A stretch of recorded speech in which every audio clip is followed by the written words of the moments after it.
하나님 아버지와 우리 구주 예수 그리스도로부터 오는 은혜와 평강이 이 자리에 계신 여러분에게 넘치기를 바랍니다. 어린아이들 장난감 중에 이 모형 마을을 이렇게 조립하는 레고라고 하나요? 그런 장난감이 있습니다. 미국의 어느 가정의 어린아이가 5살 난 딸이 열심히 그 동네 마을을 조립하면서 놀고 있는 걸 아버지가 물끄러미 바라봅니다. 아빠가 그 딸에게 묻습니다. 얘야, 이 마을 이름을 뭐라고 할래? 5살 난 딸 아이 입에서는 상상을 초월하는 그런 답이 나옵니다. 크리스찬 타운이요. 이렇게 얘기를 합니다. 아버지가 감동합니다. 그래, 참 아름답고 훌륭하구나. 그런 말이다. 크리스찬 타운이 아닌 크리미널 타운, 영어로 죄인의 마을. 죄인의 동네를 만들려면 여기서 무엇이 없어야 되겠니? 하니까 어른의 손이 금방 뾰족하게 십자가가 솟아있는 교회를 딱 드러냅니다. 아빠가 묻습니다. 다 된 거니? 네. 그때 아빠는 얘기합니다. 아니란다. 아이가 물끄러미 아빠를 바라봅니다. 학교, 고아원, 양로원, 병원, 이런 것은 죄인들이 사는 타운에 없단다. 이렇게 얘기를 합니다.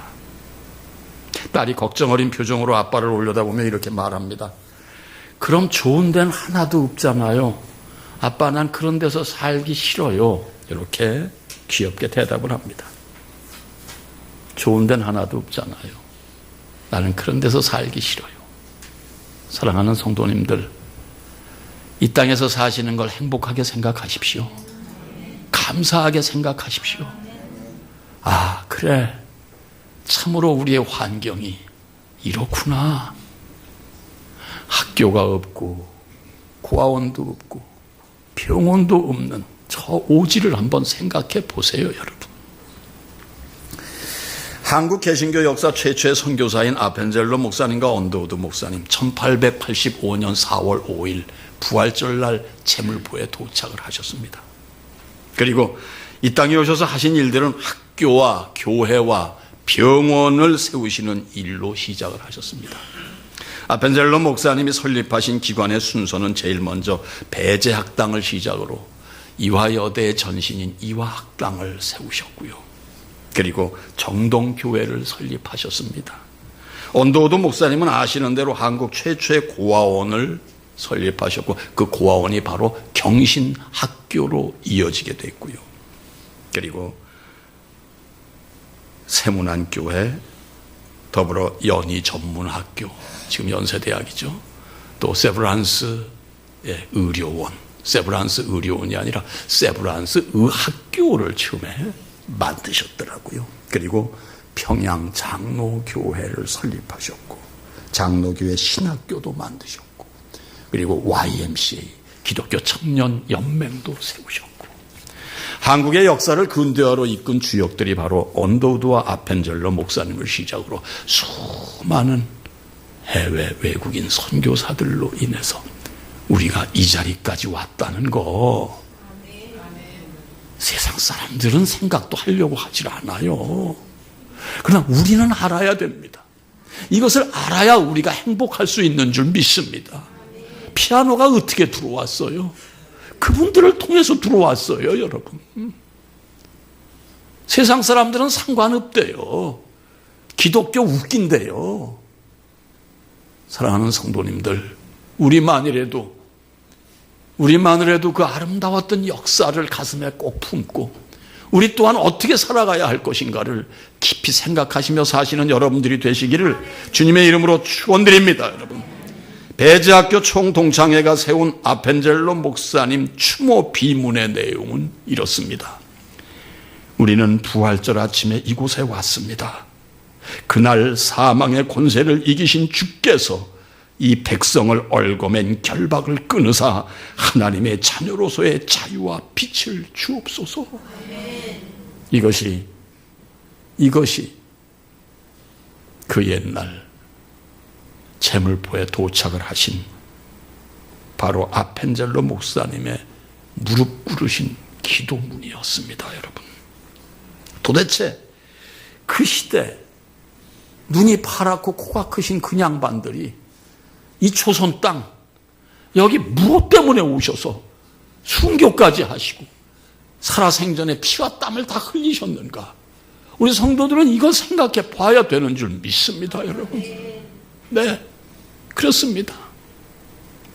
이 나라를 위하여 무릎 꿇고 기도하고 당신의 젊음을 다 여기다 심고 아펜젤로 목사님 사모님하고 같이 영상에 띄울까 말까 하다가 그냥 복잡해서 저는 그런 그 달란트가 없습니다.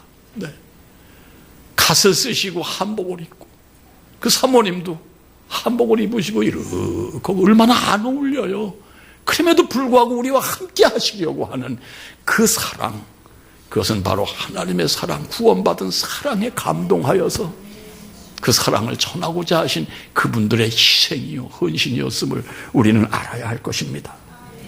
많은 분들이 사랑하고 존경하는 고 한경직 목사님 잘 아시죠, 여러분? 우리나라의 많은 기독교 성도님들 가슴에 별처럼 새겨진 훌륭한 목사님인 것 사실입니다.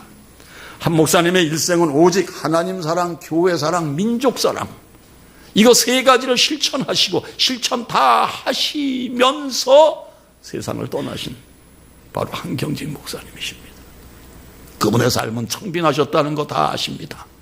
청빈, 나는 청빈하지 못해도 청빈이라는 글자를 얼마나 우리는 좋아합니까, 여러분? 그러나 그분은 실제로 청빈하셨습니다. 떠나신 이후에 늘 말씀드립니다만 그분이 남긴 유품은 아무것도 없었어요. 타시던 휠체어, 지팡이, 털모자 하나, 몇 가지 옷, 그리고 그분이 쓰시던 책, 성경책을 비롯한 다양한 책들 외에는 당신의 소유가 아무것도 없었어요. 서울의 모방폭무교회의 유명 목사님이요, 텔레비에 나왔는데 발만 이렇게 비추더라고요. 성도가 사준 이 차를 왜 말이 많으냐고. 수억짜리 차를 성도가 사줬다고 냉큼 받아서 쓰는 명품교회의 목사님과 대한민국의 모든 성도들 가슴에 별처럼 새겨져 계신 한경직 목사님의 삶은 하늘과 땅 차이죠. 천국과 지옥의 차이죠, 여러분. 그렇습니다. 믿는 우리는 어떻습니까, 여러분? 무엇을 추구합니까? 무엇을 바라고 무엇을 위하여 교회에 나오시고 무엇을 위하여 기도합니까, 여러분? 한국교회 사회 발전을 위해 몸바치셨던 그분의 생전의 모습은 너무 아름다웠습니다. 언젠가도 말씀드렸죠. 제가 젊었을 때입니다. 예수 믿고 초창기에 두루 이웃을 돕는 바자회를 코엑스가 생긴 지 얼마 안 됐을 때예요. 큰 넓은 홀에서 전시회를 합니다. 거기에 말씀을 전하시려고 초청을 받아 오시는데 홀로 올라오셨어요. 이렇게 칸막이로 만든 임시 사무실이 있었습니다. 거기에 모시고 일회용 컵에다가 녹차를 부어주니 고맙세다 하시는 그분의 음성, 저는 지금도 기억하고, 대한민국 최고의 교회, 우리나라의 아름다운 역사를 남긴 영락교회 담임 목사님이셨어요. 수많은 성도들이 존경하시던 그 목사님의 모습은 그러했습니다. 비서도 안 데리고 올라오셨어요. 비서가 어디 있어요? 사랑하는 성도님들, 우리나라의 이 기독교가 그나마 숨을 쉬고 명맥을 유지하는 것은 그런 훌륭하신 분들이 계셨기 때문이라는 거 잊지 마시고 거기에 자신을 비춰보시는 여러분들이 되시기를 주님의 이름으로 축원드립니다. 네, 우리 한경직 목사님께서 1945년 해방되던 해 서울 영락교회를 시작으로 하셔서 최초의 아동보호시설인 보리논으로부터 학교법인 대광 보성학원, 영락경로원, 홀투 양자회, 한국선명회, 월드비전 아시죠? 이 모든, 이 밖에도 엄청난 사람 살리는 기관을 얼마나 만드시고 많이 만드시고 이 세상을 떠나셨는지 모릅니다. 목사님은 대한민국 기독교가 기독교로서의 역할과 가치를 다하는데 일생을 던지셨던 목사님이셨습니다. 그런데요, 한경직 목사님께서 그 많은 일을 하실 수 있도록 평생을 목사님의 사역 파트너로 그림자처럼 곁에 계셨던 분이 있었으니 지난 1월 8일 100세를 열흘 앞두고 소천하신 최창근 영락교회 원로 장로님이셨습니다. 대륙통상을 운영하셨던 최창근 장로님은 독실한 크리스천 기업인으로서 평생 선교와 구제와 교육에 헌신하신 한경직 목사님의 절대 그림자로, 절대 후원자로 300억 아니요 3천억이 훨씬 넘는 당신의 자산을 모두 한경직 목사님 사역에 전부 투자를 하셨던 대륙통상의 회장님이셨습니다. 그분 또한 따로 이 교도소 선교 세진회, 그리고 기독 실업인회 CBMC, 우리 이현수 장로님이 CBMC 교육위원장이에요. 그 실업인 선교인회를 창설하시고, 그리고 CBS 기독교 방송 목동 4호 건축을 하는데 앞장을 서셨던 바로 한경직 목사님과 최창근 장로님은 주님 안에 바늘과 실이셨던 분이셨습니다. 최창근 장로님을 한국교회에서는 사도행전에 자기 자산을 다 털어가지고서는 다 팔아가지고 사도들에게 주고 가난한 사람들, 이웃을 도와주십시오 했던 바나바 이름 기억하시죠? 그 바나바의 이름을 별칭으로 바나바 장로님이라고 불리셨던 최창근 장로님이셨습니다. 그러나 장로님이 바나바 장로님이 되실 수 있었던 데는 그만한 계기가 있었습니다. 1914년 평안북도 신의주에서 출생하신 최 장로님은 유복한 가정에서 자랐다고 합니다. 그러다 가세가 기울었어요. 상급학교 진학도 못합니다. 그러자 그는 점원 생활을 상점에 점원으로 들어가서부터 열심히 일을 해가지고 결국 30대에 들어서서 승승장구합니다. 그리고 바로 그 무렵 한경직 목사님이 담임하셨던 평양 제2교회에 출석을 하면서 한경직 목사님과 인연이 됩니다. 그런데 최 장로님의 신앙관, 인생관을 송두리째 뒤엎은 사건이 있었으니 그것은 1948년 12월 22일 선원들과 함께 물건을 싣고 동해 앞바다를 가르고 오던 중에 당시 초대형 태풍을 만나가지고선 타고 있던 배가 난파 직전에 있게 됐습니다. 그 순간 그의 입술에서 나온 고백이 이러했습니다. 하나님, 제가 돈에 욕심을 부리니 하나님이 나를 이렇게 거두어 가시는구만요. 내가 돈에 욕심을 부리니 하나님이 나를 이렇게 거두어 가시는구만요. 하며 간절히 거두어 가실 것 생각하고 회개했다는 거예요. 기도를 들으신 하나님, 이 시대의 기독교 문화 발전을 위해서 쓰시려고 하셨든지 그 배를 무사히 신의주항에 안착을 시켰다는 거 아닙니까, 여러분? 네. 그 이후 장로님의 삶의 기준이 180도 바뀌고 말았습니다. 최창근 장로님의 영적 멘토셨던 한경직 목사님은 기독교인에게 있어서 재물이란 주님을 위해 값지게 쓸 때 빛이 나는 것이며 기독교인은 물질을 초월하는 믿음으로 살아야 하는 것입니다. 이게 한경직 목사님의 어록이에요. 이것은 바로 늘 당신의 그림자처럼 옆에 붙어 있던 최창근 장로님을 두고 하신 말씀이 아니냐, 그렇게 생각을 해보게 됩니다. 사랑하는 성도님들, 부디 신앙생활 하시면서 하나님의 음성을 들으며 신앙생활 하시는 여러분들이 되시기를 축원드립니다. 하나님의 음성은 내 귀로 들리는 음성뿐만이 아닙니다. 내 삶의 환경 속에서, 뒤집어지는 내 삶의 상황 속에서 하나님의 음성이 분명히 있다는 사실을 늘 잊지 마시고, 주님이 지금 내게 무엇라고 하시느냐, 저 앞에 지금 저 사람을 통해서 내게 무엇라고 하시느냐, 내가 왜 꺾어지느냐, 내가 왜 어둠에 있느냐, 내가 왜 망가지느냐, 이 속에서 주님의 음성을 밝히 들으시는 그런 여러분들이 되시기를 주님의 이름으로 축원드립니다. 동해 앞바다의 태풍 속에서 하나님의 음성을 들은 최창근 장로님의 변화와 함께 이 땅에 어둡고 소외된 구석구석에 하나님의 사랑의 손길, 사랑의 빛이 임했다는 이 사실을 한번 깊이 헤아려 보시기를 바랍니다.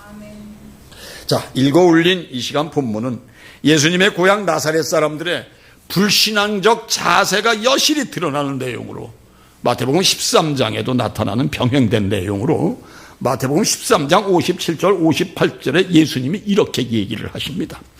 예수를 배척한지라 예수께서 그들에게 말씀하시되 선지자가 자기 고향과 자기 집 외에서는 존경을 받지 않음이 없느니라 하시고 그들이 믿지 않음으로 말미암아 거기서 많은 능력을 행하지 아니하셨더라고 합니다. 믿지 않음으로 많은 능력을 행하지 아니하셨다고 합니다. 자, 지난주 우리 예수님은 갈릴리 이곳저곳에서 말씀을 가르치셨고 무사람들에게 칭송을 받으셨다고 했습니다. 그리고 당신께서 자라나시던 고향 나사렛을 밟으셨고 마침 안식일이 되어 말씀을 선포하셨습니다. 선포하신 내용은 당신의 정체성, 존재 본질을 여실히 드러내는 말씀이셨습니다. 다 함께 위에 18절, 19절 말씀을 좀 한 목소리로 읽어보십니다. 18절, 19절 말씀입니다. 시작.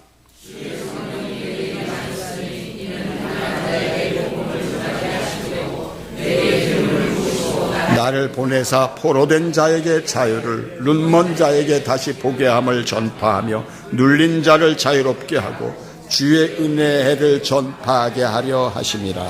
아멘. 아멘. 여기 주의 은혜는 말씀드렸죠.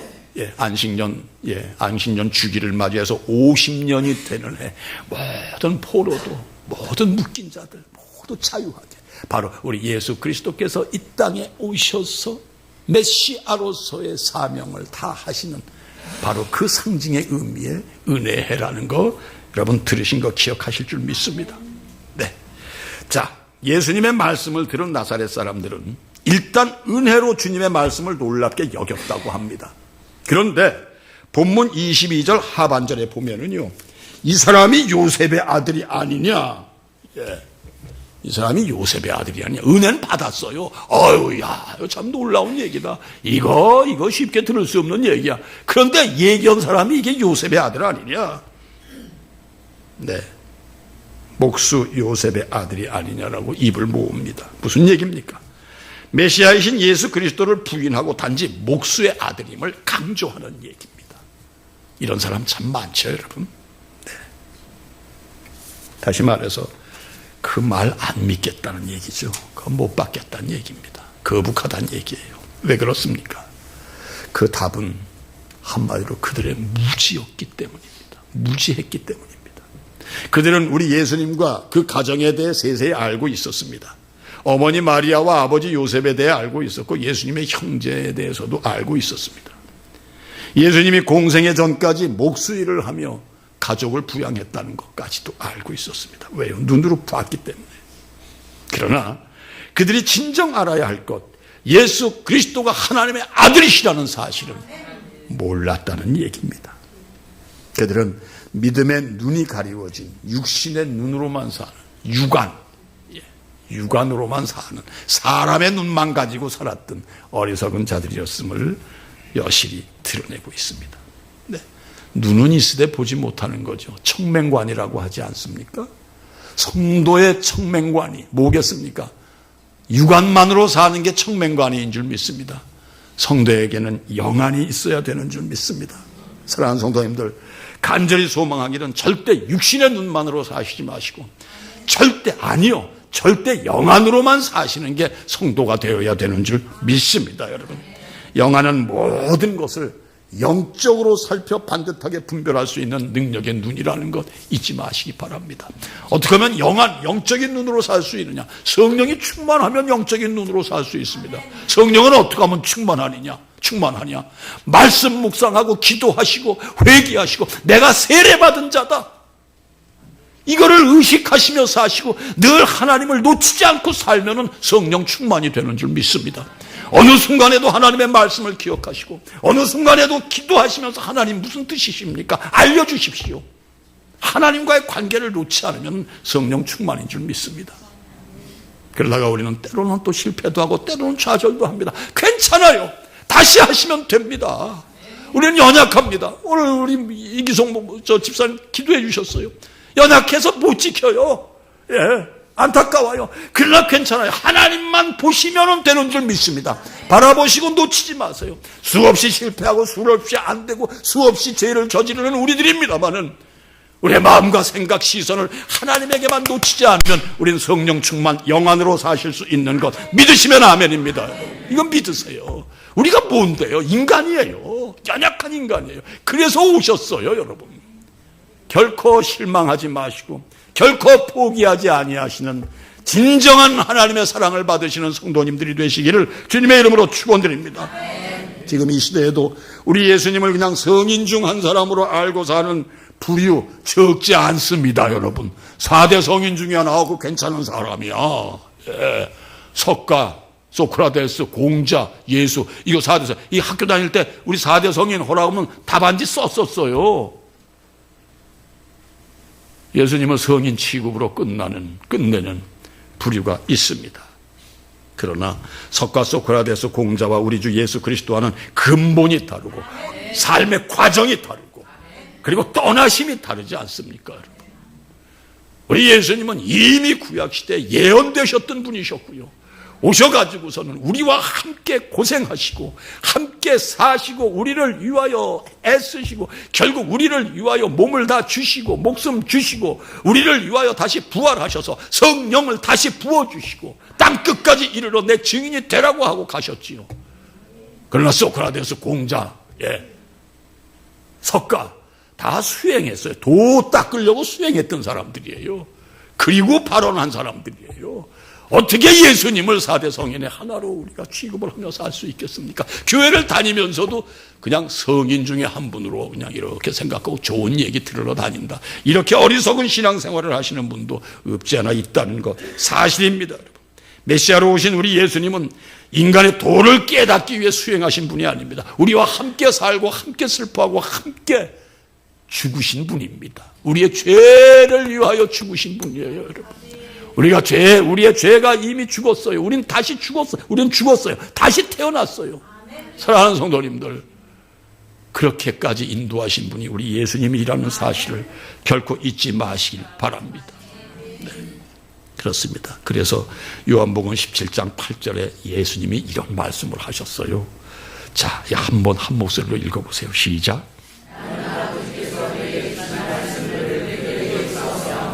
그들은 이것을 받고 내가 아버지께로부터 나온 줄을 참으로 아오며 아버지께서 나를 보내신 줄도 믿었사옵나이다.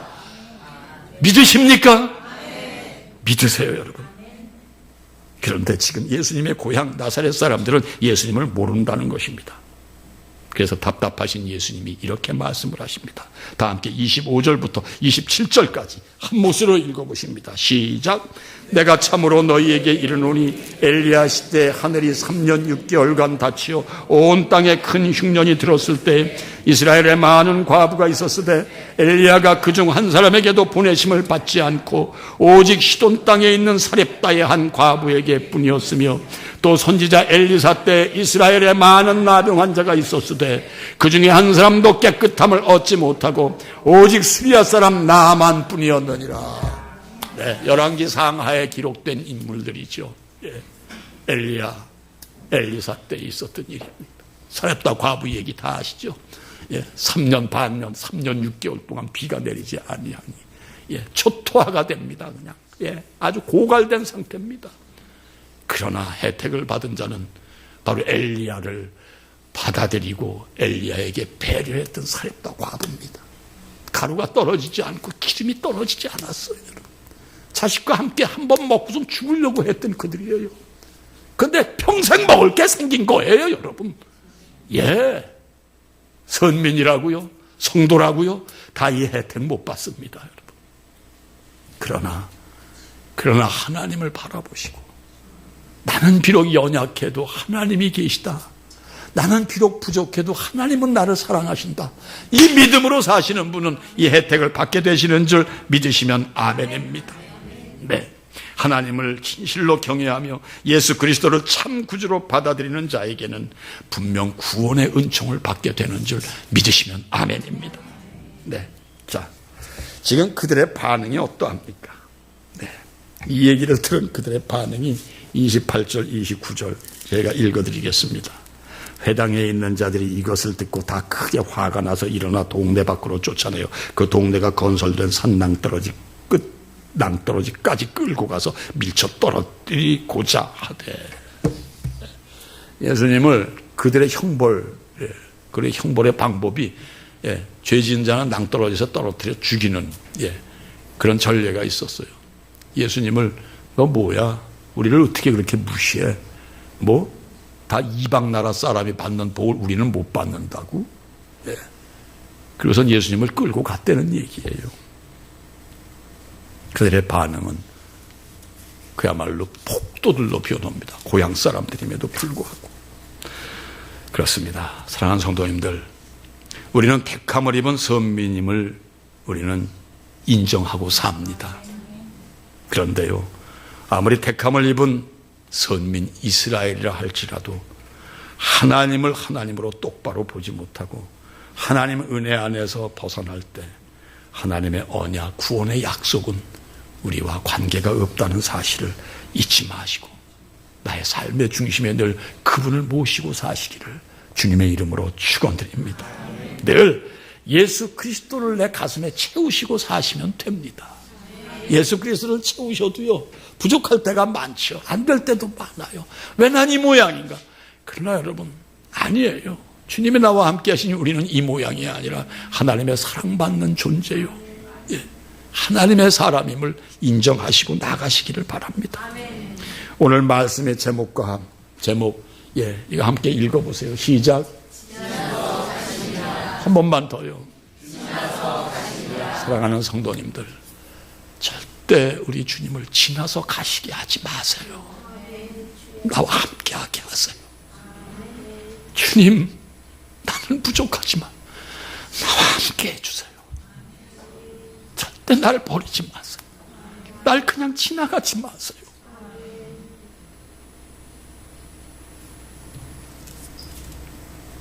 우리는 임마누엘이라는 단어를 너무 잘 압니다. 정화성 장로님의 어린 손주가 저 기흥 단지 내 교회에 와서 임마누엘이라는 얘기를 내가 하니 늘 임마누엘을 외친다고 합니다.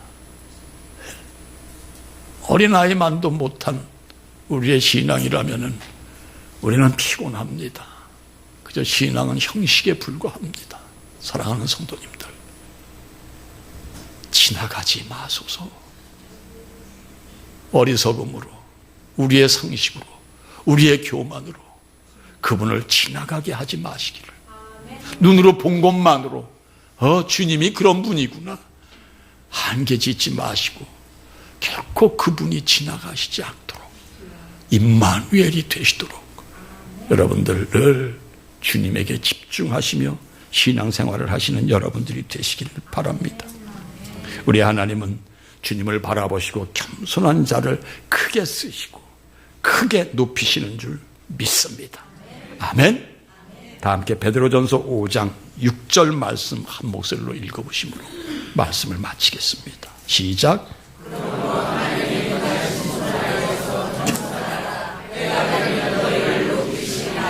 하나님의 능하신 손 아래에서 겸손하라. 때가 되면 그분이 높이시리라. 할렐루야. 승리하시는 성도님들이 되시기를 주님의 이름으로 축원드립니다.